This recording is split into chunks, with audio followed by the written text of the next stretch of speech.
best. Dozens of community members from both near and far came together to celebrate the life of Kozee Decorah and bring attention to her death. I know Kozee ever since she was born, and they've been around Wausau. She was born in Wausau. A 22-year-old murdered. So many people that go through this, they don't talk about it. According to the criminal complaint, a human skull and rib bones were found in a burning outhouse near a cabin in Nebraska. Hey guys, welcome back to my channel here. It's Lavender here, and today I'm doing the true crime case. I'm doing the true crime case, the murder of Kozee Decorah, burned in an outhouse story, hashtag murdered missing Indigenous women. So let's get started into this true crime case. So this case was actually featured, I think, on the site Indians.com, the true crime case. So background of the victim. So family members described the victim had always been known as a cute girl. She grew up in Windenburg and graduated from Windenburg Burhamwood High School. One man who spoke to the media said that the media and news and TV said that Deborah was involved in traditional native indigenous ceremonies like the sweat lodge and the native church. He said that she enjoyed being teased. I would always be doing something or saying something crazy to her. He said she used to always laugh all the time. She was a real easy person to make laugh. Deborah's aunt, Kozee Decorah, said her niece was a good girl and had celebrated 3 months of sobriety the day before she was killed. She was a kind-hearted soul with a contagious laugh. Stacy Shinho, who created a GoFundMe page for this family of hers, quoted, so on to the story leading up to these true crime events. So the 22-year-old Ho-Chunk woman, native woman, had decided to move from the Winnebago Indian Reservation with her 3 children to her native Wisconsin in hopes, according to her family members, of escaping an extremely abusive relationship with her boyfriend and ex-fiance, the father of her 3 children.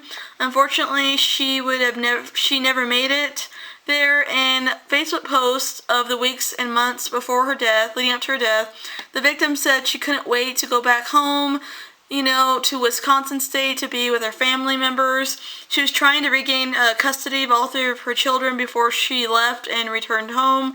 On May 16th, her and her boyfriend's SUV had gotten stuck in a muddy road in a remote area of the Indian Reservation in Nebraska. Firefighters who responded to the scene eventually noticed a fire in the area. About 4 hours after the SUV had been reported stuck, just before midnight on May 16th, police officers discovered a skull and rib bones inside a burning outhouse located at a remote cabin site on the northeast Nebraska reservation.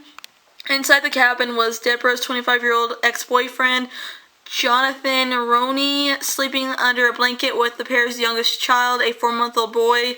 A chainsaw and a gasoline can were found at the crime scene in a nearby vehicle.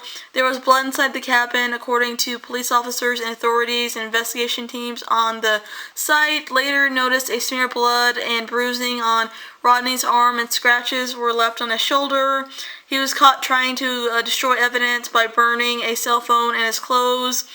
Jonathan, who's been involved with Deborah for 5 years, told authorities there had been a fight with her. He told them that she cut herself across the wrist, according to court documents, and said that he thought he might have been set up and framed by the victim for slaying. But the police didn't buy his extravagant story.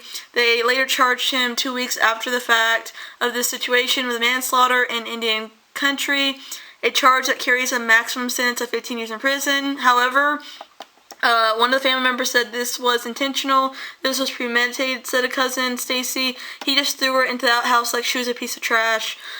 Family members and later called for justice. The victim's boyfriend, Jonathan, was originally charged with voluntary manslaughter. A lesser charge the victim's family members said that wasn't enough, and they fought for months, to get, a longer sentence. The victim's family members called for stiffer charges, against him. They held demonstrations.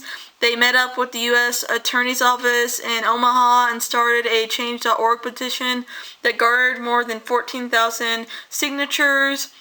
As of 2021, Jonathan has pleaded not guilty to the charges in the case and is being held pending trial. If convicted of the murder charge, he could face up to life in prison. So if you guys like this video, don't forget to comment, like, and subscribe. Bye guys, in this video.